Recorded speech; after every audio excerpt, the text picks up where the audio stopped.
ಮಾವನ ಇಷ್ಟಪಟ್ಟು ಬ್ರೋ ಕೈಯಿಂದ ಕಟ್ಸಿದಾರಲ್ವ ಅದಕ್ಕೆ? ಇರ್ಬೋದು, ಆದರೆ ಈ ಕರಿಮಣಿ ಸರ ನನ್ನ ಕೊರಳಲ್ಲಿರೋದು ಅಮ್ಮಂಗೆ ಇಷ್ಟ ಇಲ್ಲ ಅಲ್ವಾ? ಅಲ್ಲ ಪಾರು, ಅಮ್ಮಂಗೆ ನಾವು ಮದುವೆ ಆಗಿರೋದು ಇಷ್ಟ ಇಲ್ಲ, ಹಾಗಂತ ನಾನು ಕಟ್ಟಿದ ತಾಳಿ ತೆಗ್ಬಿಡ್ತೀಯಾ?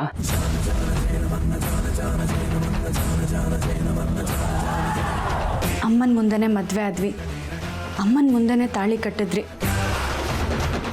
ಆಗ ಅಮ್ಮ ನಾವಿಬ್ರು ಮದುವೆ ಆಗೋದಕ್ಕೆ ಒಪ್ಕೊಂಡಿದ್ರು. ಮದುವೆ ಆದ್ಮೇಲೆ ತಾನೆ ಅಮ್ಮ ನನ್ನನ್ನು ಸೊಸೆ ಅಂತ ಒಪ್ಕೊಳ್ಳೋಕ್ಕಾಗಲ್ಲ ಅಂತ ಹೇಳಿದ್ದು. ಹಾಗಾದ್ರೆ ಒಂದು ವೇಳೆ ಮದುವೆಗಿಂತ ಮುಂಚೆನೆ ಅಮ್ಮ ನಿನ್ನ ಸೊಸೆಯಾಗಿ ಒಪ್ಕೊಳಕ್ಕಾಗಲ್ಲ ಅಂತ ಹೇಳಿದಿದ್ರೆ ನನ್ನ ಮದುವೆನೇ ಆಗ್ತಾ ಇರಲಿಲ್ವಾ?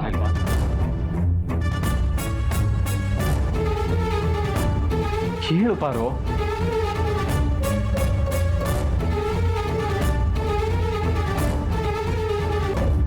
ಆಗ್ತಿರ್ಲಿಲ್ಲ.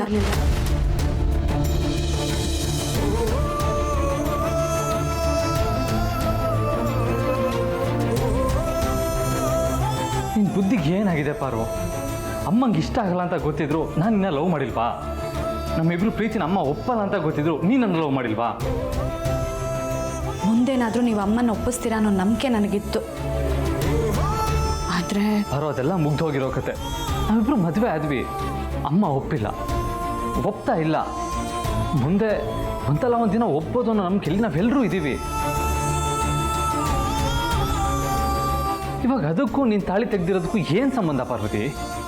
ಜನನಿಯವರು ಕೊಟ್ಟಿದ್ದ ಜುಮ್ಕಿನ ನಾನು ಹಾಕೊಂಡಾಗಲೇ ಅಮ್ಮನ ನೋಡೋಕ್ಕಾಗಲಿಲ್ಲ. ಇನ್ನು ಈ ಕರಿಮಣಿನ ಜನನಿಯವ್ರಿಗೆ ಅಂತಲೇ ಪೋಣಿಸಿದ್ದು, ಆಶೀರ್ವಾದ ಮಾಡಿಕೊಟ್ಟಿದ್ದು.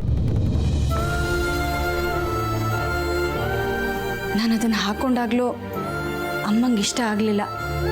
ಆದರೆ ಬುದ್ಧಿಯವ್ರಿಗೆ ಬೇಜಾರಾಗಬಾರ್ದು ಅನ್ನೋ ಒಂದೇ ಕಾರಣಕ್ಕೆ ಅದನ್ನು ನಿಮ್ಮಿಂದ ಕಟ್ಟಿಸ್ಕೊಂಡೆ. ಹಾಗಾದ್ರೆ ಎಲ್ಲಿವರೆಗೂ ಯಾಶನ ದರದಲ್ಲಿ ಇರ್ತೀಯ? ಅಮ್ಮ ಯಾವಾಗ ನನ್ನ ಸೊಸೆ ಅಂತ ಒಪ್ಕೋತಾರೋ ಆ ದಿನ ಅವ್ರ ಮುಂದೆನೇ ಈ ತಾಳಿನ ನಿಮ್ಮಿಂದ ಬದಲಾಯಿಸ್ಕೋತೀನಿ.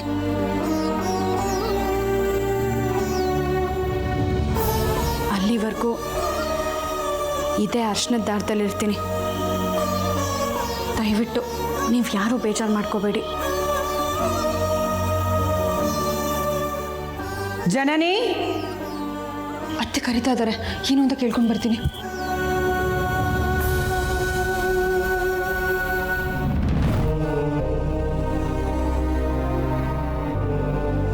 ಆಕೆಯಲ್ಲಿ ಯಾವ ಗುಣಗಳು ಇಲ್ಲ ಅಂತ ನೀನು ಸಂಕಟ ಪಡ್ತಾ ಇದೆಯೋ ಅದು ಇದೆಯಾ ಇಲ್ವಾ ಅಂತ ನೀನು ಪರೀಕ್ಷೆನೇ ಮಾಡಲಿಲ್ವಲ್ಲ? ಒಂದು ಸಲ ಪರೀಕ್ಷೆ ಮಾಡು. ಯಾಕೆ ಒಂದು ಅವಕಾಶ ಪಾರ್ವತಿ ಕೊಡಬಾರದು? ನಿಮ್ಮ ಮಾತಿಗೆ ಬೆಲೆ ಕೊಟ್ಟು, ನಿಮಗೆ ಮರ್ಯಾದೆ ಕೊಟ್ಟು, ನೀವು ಹೇಳಿದ ಹಾಗೆ ಪಾರ್ವತಿಗೆ ಒಂದು ಅವಕಾಶ ಕೊಡ್ತೀನಿ.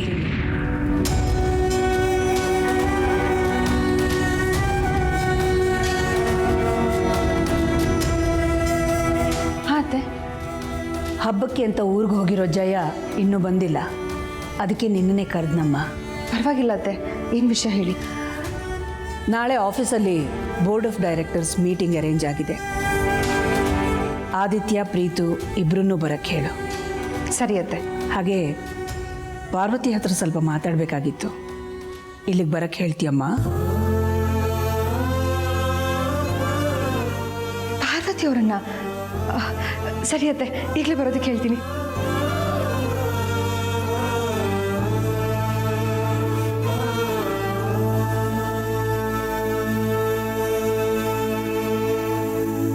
ಏನಂತೆ ಜನನಿ ಅವರೇ? ಪಾರ್ವತಿ ಅವರೇ, ಅತ್ತೆ ನಿಮ್ಮನ್ನ ಕರೀತಿದ್ದಾರೆ.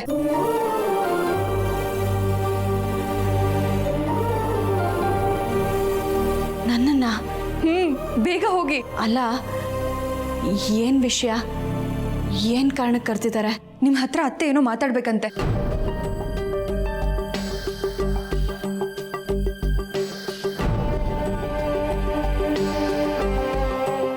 ನನ್ನ ಹತ್ರನಾ? ಗಾಬರಿ ಆಗ್ಬಿಡಿ ಪಾರ್ವತಿಯವರೇ. ಅಪ್ಪ ನಮ್ಮನ್ನೆಲ್ಲ ಹಬ್ಬಕ್ಕೆ ಊರಿಗೆ ಕರೆದಿದ್ದೆ ನಿಮ್ಮನ್ನ ಅತ್ತೆನ ಒಂದು ಮಾಡೋದಕ್ಕೆ ಅಂತ.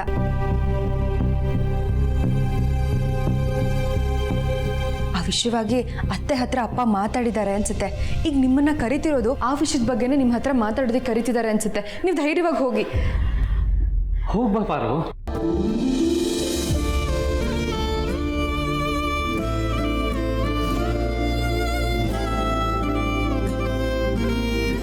ಭಾವ, ನಾಳೆ ನೀವು ಪ್ರೀತು ಆಫೀಸಿಗೆ ಹೋಗ್ಬೇಕಂತೆ. ಏನು? ನಾನು ಪ್ರೀತು ಇಬ್ರುನಾ? ಯಾಕೆ? ನಾಳೆ ಬೋರ್ಡ್ ಆಫ್ ಡೈರೆಕ್ಟರ್ಸ್ ಮೀಟಿಂಗ್ ಇದೆಯಂತೆ, ಅದಕ್ಕೆ ನಿಮ್ಮಿಬ್ರು ಬರೋದಕ್ಕೆ ಹೇಳಿದ್ರು. ಸರಿ, ಹೋದ್ರಾಯ್ತು.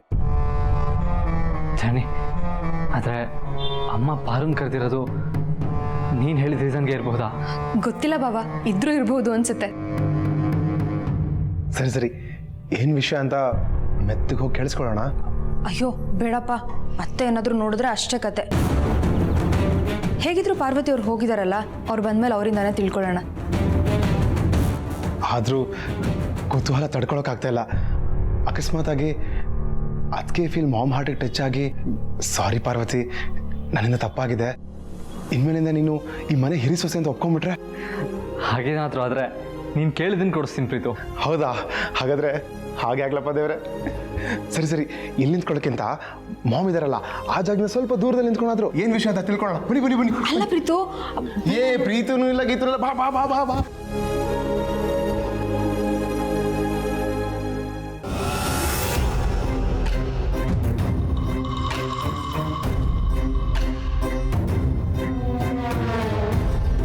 ಅಮ್ಮ ಬರೋದಕ್ಕೆ ಹೇಳಿದ್ರಂತೆ.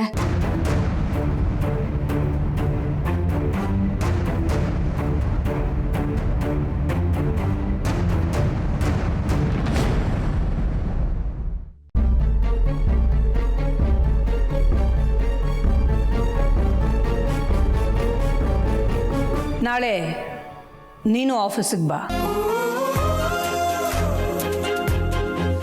ಆಫೀಸ್ಗ ನಾನಾ? ಹೌದು, ಒಂದು ಇಂಪಾರ್ಟೆಂಟ್ ಅನೌನ್ಸ್ಮೆಂಟ್ ಇದೆ. ಅದಕ್ಕೆ ಬೇಕಾದ ಎಲ್ಲ ತಯಾರಿನೂ ಮಾಡ್ಕೊಂಡು ಬಾ. ನಾಳೆ ನಿನಗೆ ಒಂದು ಮುಖ್ಯವಾದ ಜವಾಬ್ದಾರಿನ ವಹಿಸ್ತೇನೆ.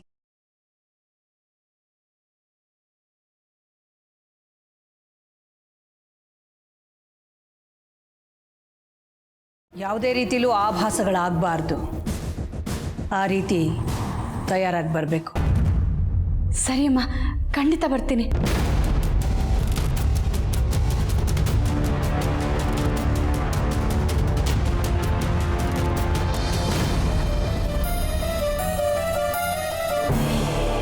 ಅದಕ್ಕೆ ನೀವೇ ಬಂದ್ಬಿಟ್ರಾ? ಮಾಮ್ ಏನಂತ ಹೇಳಿದ್ರು? ನಿಮ್ಮ ಸೊಸೆ ಒಪ್ಕೊಂಡ್ರಾ? ಇಲ್ಲ, ಆದರೆ ಒಪ್ಕೋತಾರೆ ಅಂತ ನನಗನ್ನಿಸ್ತಾ ಇದೆ.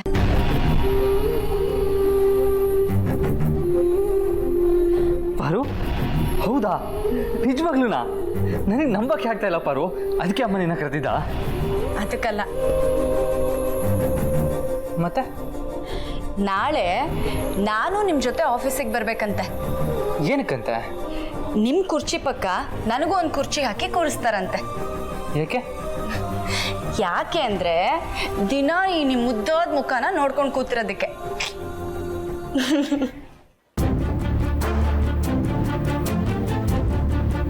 ಆಹಾ, ಅದಕ್ಕೆ ನೀವು ಅವಾಗವಾಗ ಚೋಕು ಚಮ್ಮಕ್ಕು ಕೊಡ್ತಾ ಇರ್ತೀರಾ, ಪರವಾಗಿಲ್ಲ. ಪಾರು ಪ್ಲೀಸ್ ಹೇಳು, ಅಮ್ಮ ಯಾಕೆ ನೀನು ಬರೋದಕ್ಕೆ ಹೇಳಿದ್ರು? ಹೇಳಲ್ಲ.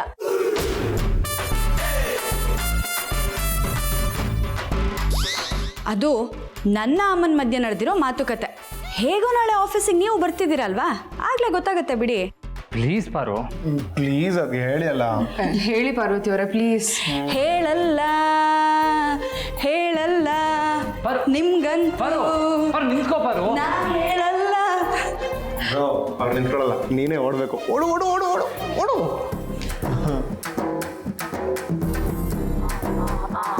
ಓಯ್, ಎಲ್ಲ ಹುಡುಗಿರು ಹಿಂಗೇನಾ? ಅಂದರೆ ತಮ್ಗೆ ಹಿಂಗೆ ಬೇಕೋ ಹುಡುಗರನ್ನ ಹಿಂದೆ ಓಡಿಸ್ತಾ ಇರ್ತಾರಲ್ವಾ, ಅದಕ್ಕೆ ಕೇಳಿದೆ. ಅಲ್ಲ, ಎಲ್ಲ ಹುಡುಗಿರಲ್ಲ, ಕೆಲವು ಹುಡುಗಿರು ಮಾತ್ರ. ಅಷ್ಟಕ್ಕೂ ನೀನೇನು ಹುಡುಗಿರಲ್ಲ? ಏನಂದೆ? ಮದುವೆ ಆದ್ಮೇಲೆ ಎಲ್ಲ ಹುಡುಗಿರು ಆಂಟಿನೇ ಅಲ್ವಾ? ಹೌದಾ? ನಾನು ಆಂಟಿ ಆದ್ರೆ ನೀನು ಅಂಕಲ್ಲ? ಸುಮ್ಮನೆ ಹೇಳ್ಬಿಡೆ. ಸಾರಿ ಸಾರಿ ಸಾರಿ, ಎಲ್ಲ ಊಫಿ ಊಫಿ ಮಾಫಿ ಮಾಫಿ. ಅಲ್ಲ, ಅಷ್ಟಕ್ಕೂ ಅದಕ್ಕೆ ನಮ್ಮ ಏನಕ್ಕೆ ಕರೆದಿರ್ಬೋದು? ನೀನು ತುಂಬ ಸ್ಮಾರ್ಟ್ ಅಲ್ವಾ, ನೀನೇ ತಿಳ್ಕೊ. ಹಾಂ ಹೋಗು ಹೋಗು, ನಾಳೆ ಹೆಂಗಿದ್ರು ನಾನು ಆಫೀಸ್ಗೆ ಹೋಗ್ತೀನಲ್ವಾ, ನನಗೆಲ್ಲ ಗೊತ್ತಾಗುತ್ತೆ. ಆಗ ನನಗೇನು ಹೇಳಲ್ಲ. ಏನಿಲ್ಲ, ಬಂದೆ. ಏಯ್ ಅದು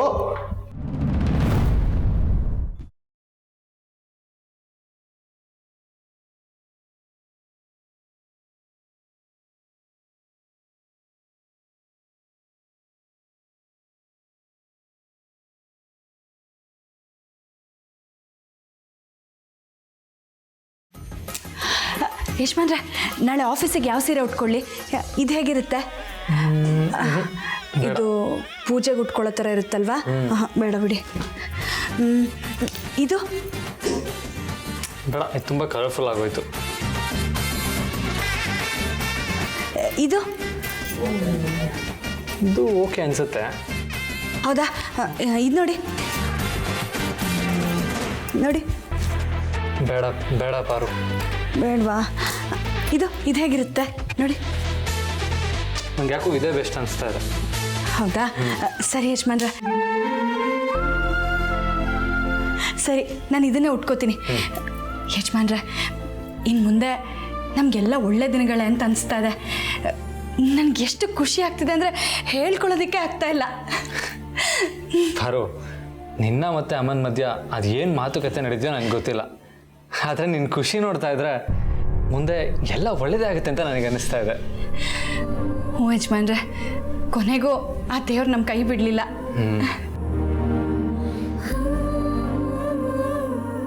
ಪಾರು, ಇದೇ ಖುಷಿಗೆ ನನಗೇನು ಕೊಡಲ್ವಾ?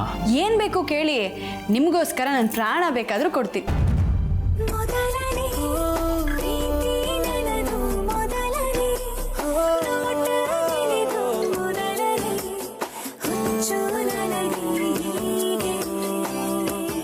ನೀನು ಪ್ರಾಣ ಕಳ್ಕೊಂಡ್ರೆ ನಾನು ಜೀವಂತವಾಗಿರ್ತೀನಾ? ಖಂಡಿತ ಇಲ್ಲ. ಈ ರೀತಿ ಯಾವತ್ತೂ ಮಾತಾಡಬೇಡ. ಅದು ನನಗೆ ಗೊತ್ತು ಯಜಮಾನ್ರೆ, ನಿಮ್ಮ ಮೇಲಿರೋ ಪ್ರೀತಿಯಿಂದ ಹಾಗಂದೆ. ಸರಿ, ಇನ್ಮೇಲಿಂದ ನಾನು ಹಾಗೆಲ್ಲ ಮಾತಾಡೋದಿಲ್ಲ, ಆಯ್ತಾ? ಈಗ ಹೇಳಿ, ನಿಮ್ಗೇನು ಬೇಕು? ಏನು ಕೊಡ್ತೀಯಾ? ಏನು ಬೇಕು ಕೇಳಿ. ಸಿಹಿ. ಓ, ಪಾಯಸನಾ? ಈಗಲೇ ಮಾಡ್ಕೊಂಡು ಬರ್ತೀನಿ ರೀ.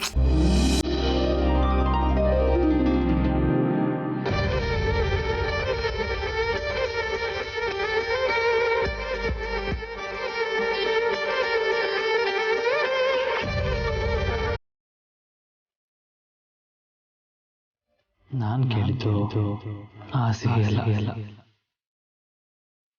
ಈ ಸಿಹಿ.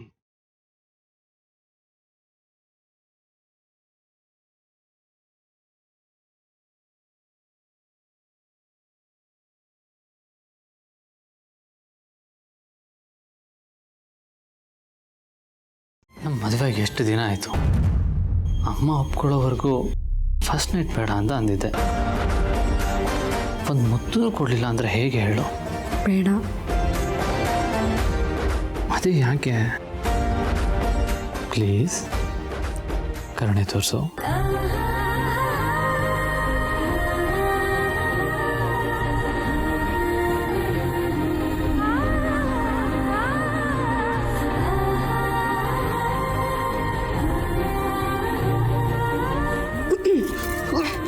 ಕ್ಷಮಿಸಿ ಯಜಮಾನ್ರೆ.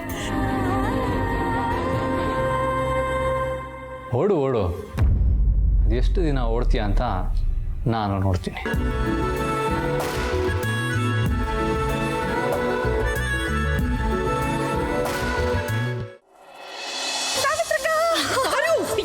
ಏನಾಯ್ತು ಹೇಳು?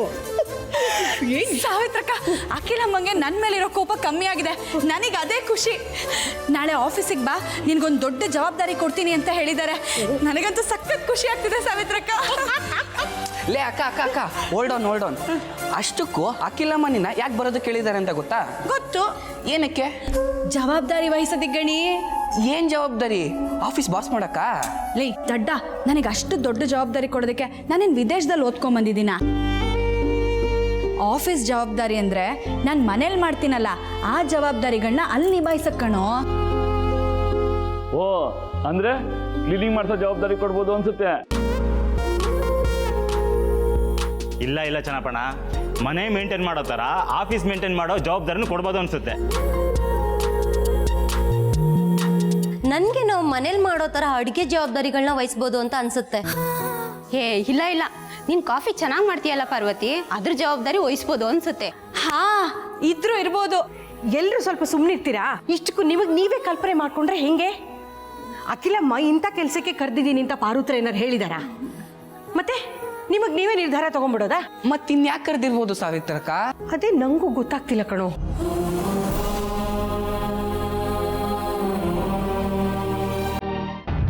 ಥ್ಯಾಂಕ್ಸ್ ಅಮ್ಮ ಜಾನ್ವಿ. ಥ್ಯಾಂಕ್ಸಾ? ಓ, ಅತ್ತೆ ಪಾರ್ವತಿಯವರನ್ನ ಆಫೀಸಿಗೆ ಬರೋದಕ್ಕೆ ಹೇಳಿದ್ರಲ್ಲ, ಆ ಖುಷಿಗ? ಇವತ್ತು ಪಾರ್ವತಿ ಖುಷಿಯಾಗಿದ್ದಾಳೆ ಅಂದರೆ ಅದಕ್ಕೆ ನೀನೇ ಕಾರಣ. ಅದಕ್ಕೆ ಥ್ಯಾಂಕ್ಸ್. ನೀನು ಅಮ್ಮನ ರೂಮಿಗೆ ಹೋಗಿ ಅವ್ರ ಸೀರೆ ತಂದು ಪಾರ್ವತಿನ ಅಮ್ಮನ ಥರ ರೆಡಿ ಮಾಡಿ ಅದಕ್ಕೆ ಅಡ್ಡ ಬಂದ ದಾಮಿನಿ ಚಿಕ್ಕಮ್ಮನ ಹೇಗೋ ಮಾರಿಸಿ ನಾವು ಅನ್ಕೊಂಡಿದ್ದನ್ನು ಸಾಧಿಸ್ತಲ್ಲ, ಗ್ರೇಟ್ ನೀನು. ಹಲೋ ಬ್ರೋ, ದಾಮಿನಿ ಚಿಕ್ಕಮ್ಮನ ಒಪ್ಸಿದ್ ನಾನು. ಆಯ್ತು ಪ್ರೀತು, ನಿನಗೂ ಒಂದು ಸ್ಪೆಷಲ್ ಥ್ಯಾಂಕ್ಸ್. Welcome bro. ನೀವಿಬ್ಬರು ಮಾಡಿದ ಸಹಾಯನ ನಾನಾಗಲಿ ಪಾರ್ವತಿ ಆಗಲಿ ಯಾವತ್ತೂ ಮರೆಯಲ್ಲ. ಯಾಕೆ ಭಾವ ಹೀಗೆಲ್ಲ ಮಾತಾಡಿ ನಮ್ಮಿಬ್ಬರನ್ನ ಹೊರಗಿನವ್ರು ಮಾಡ್ತಾ ಇದ್ದೀರಾ? ನನ್ನ ಪ್ರೀತು ಮದುವೆಗೆ ನೀವು ಪಾರ್ವತಿಯವ್ರು ಮಾಡಿರೋ ಸಹಾಯದ ಮುಂದೆ ನಾವು ಮಾಡಿರೋದು ಏನೂ ಅಲ್ಲ. ನಿಜ ಬ್ರೋ, ಇವತ್ತು ನಾನು ಮತ್ತು ಜನನಿ ಹ್ಯಾಪಿ ಆಗಿದ್ದೀವಿ ಅಂದರೆ ಅದಕ್ಕೆ ನೀನು ಮತ್ತು ಅದಕ್ಕೇನೆ ಕಾರಣ. ಭಾವ, ಆ್ಯಕ್ಚುಲಿ ನಾವು ಅಪ್ರಿಷಿಯೇಟ್ ಮಾಡಬೇಕಾಗಿರೋದು ಅತ್ತೆನ. ನಾವು ಮಾಡಿರೋ ಪ್ರಯತ್ನ ಅವರಿಗೆ ಇಷ್ಟ ಆಯಿತು ಅನ್ಸುತ್ತೆ. ಅದಕ್ಕೆ ಪಾರ್ವತಿಯವ್ರನ್ನ ತಾವೇ ರೂಮಿಗೆ ಕರೆದು ಆಫೀಸಿಗೆ ಬಾ ಅಂತ ಕರೆದಿದ್ದಾರೆ. ಹೌದಮ್ಮ ಜರ್ನಿ, ಅಮ್ಮ ನೋಟ ಹೊರಟಾಗಿದ್ರು ಮನಸ್ಸು ಮಗು ಥರ. ಅದೇನೋ ನಿಜ. ಬಟ್ ಒಂದು ಕನ್ಫ್ಯೂಷನ್ ಇದೆ. ಮಾಮ್ಗೆ ಅದಕ್ಕೆ ಪ್ರಯತ್ನ ಇಷ್ಟ ಆಗಿದ್ರೆ ನಮ್ಮ ಎಲ್ಲರ ಮುಂದೆ ಕೂತು ಮಾತಾಡಿಸಿ ಅವ್ರನ್ನ ಸೊಸೆ ಅಂತ ಒಪ್ಕೋಬೋದಾಗಿತ್ತು. ಸಪ್ರೇಟಾಗಿ ಅದಕ್ಕೆ ಮಾತ್ರ ಕರೆದು ಮಾತಾಡಿಸೋ ಅವಶ್ಯಕತೆ ಏನಿತ್ತು? ಅದು ಅಲ್ಲದೆ ಮನೆಯಲ್ಲಿ ಅದಕ್ಕೆ ಸೊಸೆ ಸ್ಥಾನ ಕೊಡಬೇಕಾದವರು ಆಫೀಸ್ಗೆ ಯಾಕೆ ಕರೆದ್ರು? ಅದು ಬೋರ್ಡ್ ಆಫ್ ಡೈರೆಕ್ಟರ್ಸ್ ಮೀಟಿಂಗ್ ದಿವಸ. ಬಹುಶಃ ಎಲ್ಲರ ಮುಂದೆ ಪಾರ್ವತಿಯವರನ್ನ ನನ್ನ ಸೊಸೆ ಅಂತ ಅಫಿಷಿಯಲ್ ಆಗಿ ಅನೌನ್ಸ್ ಮಾಡಬಹುದು ಅನ್ಸುತ್ತೆ. ಇಲ್ಲ, ಅದಕ್ಕೇನು ಒನ್ ಆಫ್ ದ ಡೈರೆಕ್ಟರ್ಸ್ ಅಂತ ಕನ್ಸಿಡರ್ ಮಾಡ್ಬೋದಾ? ಅಥವಾ ಪಾರ್ವತಿಯವ್ರ ಹೆಸರಿಗೆ ಸ್ವಲ್ಪ ಶೇರ್ ಟ್ರಾನ್ಸ್ಫರ್ ಮಾಡಿ ಅವರನ್ನ ಶೇರ್ ಹೋಲ್ಡರ್ ಮಾಡ್ಬೋದಾ? ಅಮ್ಮನ ಮನಸ್ಸಲ್ಲಿ ಏನಿದೆಯೋ ಗೊತ್ತಿಲ್ಲ, ಆದರೆ ಎಲ್ಲರ ಮುಂದೆ ಪಾರ್ವತಿನ ನನ್ನ ಸೊಸೆ ಅಂತ ಪರಿಚಯ ಮಾಡಿಸಿದ್ರೆ ಎಷ್ಟು ಚೆನ್ನಾಗಿರುತ್ತಲ್ವಾ? ಹೌದು ಬ್ರೋ, ಅದಕ್ಕೋಸ್ಕರನೇ ಅಲ್ವಾ ನಾವು ಅವತ್ತಿಂದ ಕಾಯ್ತಾ ಇರೋದು. ಮೋಸ್ಟ್ಲಿ ಆ ಗಳಿಗೆ ನಾಳೆನೇ ಬರುತ್ತೆ ಅನ್ಸುತ್ತೆ.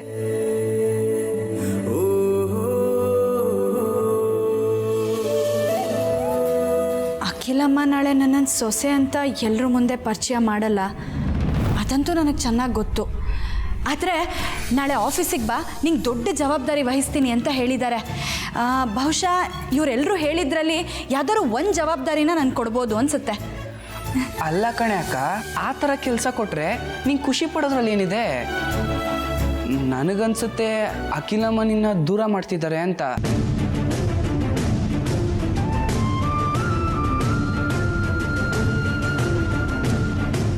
ಯಾಕಂದರೆ ಅಖಿಲಮ್ಮ ಇತ್ತೀಚೆಗೆ ಆಫೀಸ್ಗೆ ಜಾಸ್ತಿ ಹೋಗ್ತಿಲ್ಲ. ಅದೇ ನೀನು ಆಫೀಸ್ಗೆ ಹೋದರೆ ನಿನ್ನ ಮುಖ ನೋಡೋದು ತಪ್ಪುತ್ತೆ ಅಂತ ಈ ರೀತಿ ಯೋಚನೆ ಮಾಡಿರ್ಬೋದಾ? ಚೇಚೆ, ಅಖಿಲಮ್ಮ ಅಂತ ಸಣ್ಣ ಮನಸ್ಸಿನವ್ರಲ್ಲಮ್ಮ. ಒಂದು ವೇಳೆ ಗಣಿ ಹೇಳ್ದಾಗೆ ಅಮ್ಮ ನನ್ನನ್ನು ದೂರ ಇಡೋದಕ್ಕೆ ಈ ನಿರ್ಧಾರ ತಗೊಂಡಿದ್ರೆ ನಾನು ಅದಕ್ಕೂ ಸಂತೋಷ ಪಡ್ತೀನಿ ಸಾವಿತ್ರಕ್ಕ.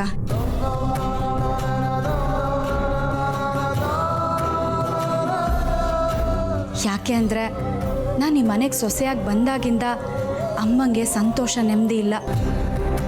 ಅದೇ ನಾನು ಬೆಳಿಗ್ಗೆಯಿಂದ ಸಂಜೆವರೆಗೂ ಆಫೀಸಲ್ಲಿದ್ದರೆ ಅಮ್ಮ ಮನೇಲಿ ನೆಮ್ಮದಿಯಾಗಿರ್ತಾರೆ ಅನ್ನೋದಾದರೆ ಅದಕ್ಕಿಂತ ಪುಣ್ಯದ ಕೆಲಸ ಬೇರೆ ಏನಿದೆ ಹೇಳು? ಅಖಿಲಮ್ಮನ ಖುಷಿಗೋಸ್ಕರ ನಾನು ಏನು ಬೇಕಾದರೂ ಮಾಡ್ತೀನಿ.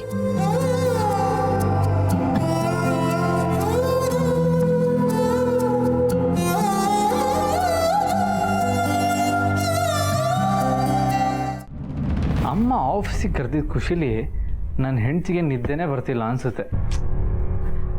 ಬೇಗ ಬಾ ಪಾರು. ಪಾರು, ನಾಳೆ ನೀನು ಆಫೀಸ್ಗೆ ಹೋಗೋದಂತೂ ಗ್ಯಾರಂಟಿ ಆಗಿದೆ. ಅಮ್ಮವ್ರು ಏನೇ ಕೆಲಸ ಕೊಟ್ಟರು ಅಚ್ಚುಕಟ್ಟಾಗಿ ಮಾಡ್ತೀಯ ಅನ್ನೋ ನಂಬಿಕೆ ನನಗಿದೆ. ಆದರೆ ಅದಕ್ಕೆ ಸರಿಯಾಗಿ ತಯಾರಿ ಆಗಬೇಕಲ್ವಾ?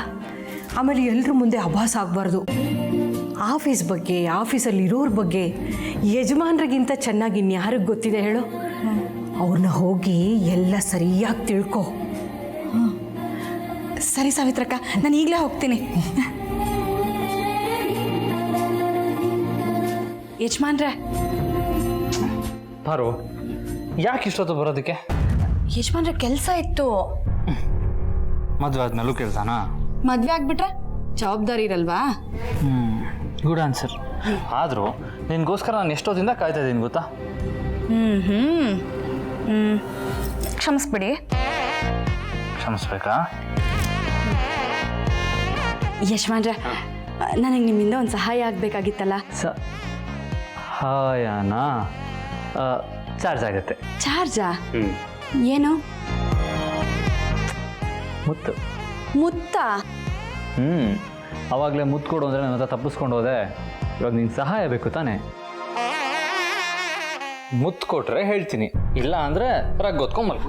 ಅಯ್ಯೋ ಯಜಮಾನ್ರೆ, ಬೇಡ. ಹಾಗಾದರೆ ಮುತ್ತು ಕೊಡ್ತೀಯಾ? ಕೊಡು. ಅಲ್ಲ ಯಜಮಾನ್ರೆ, ನಾನು ಇನ್ನೂ ಪ್ರಶ್ನೆನೇ ಕೇಳಿಲ್ಲ, ಆಗಲೇ ಕೊಡು ಅಂದರೆ ಹೇಗೆ? ಮೊದಲು ನಾನು ಕೇಳೋ ಪ್ರಶ್ನೆಗೆ ಉತ್ತರ ಕೊಡಿ, ಆಮೇಲೆ ಕೊಡ್ತೀನಿ. ಇವಾಗ ನೀನು ಏನು ಪ್ರಶ್ನೆ ಬೇಕಾದರೂ ಕೇಳು, ನಾನು ಉತ್ತರ ಕೊಡ್ತೀನಿ. ನಾಳೆ ನಾನು ಆಫೀಸಿಗೆ ಹೋಗಬೇಕಲ್ವಾ? ಹೊಸ ಜಾಗಕ್ಕೆ ಹೋಗೋವಾಗ ನಾನು ಹೇಗೆಲ್ಲ ತಯಾರಾಗಬೇಕು, ಹೇಗೆ ಸಿದ್ಧ ಆಗಬೇಕು ಅಂತ ಹೇಳ್ತೀರಾ? ಅಯ್ಯ, ಇಷ್ಟೇನಾ? ಅದು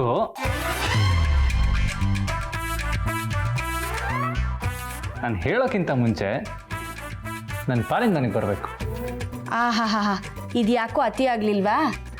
ಅತಿ ಮಧುರ ಅನುರಾಗ ಅಂತಾರಲ್ಲ ಹಾಗೆ, ಮುತ್ತು ಕೊಟ್ರೆ ಸಹಾಯ, ಇಲ್ಲದೆ ಇದ್ರೆ ವಿದಾಯ.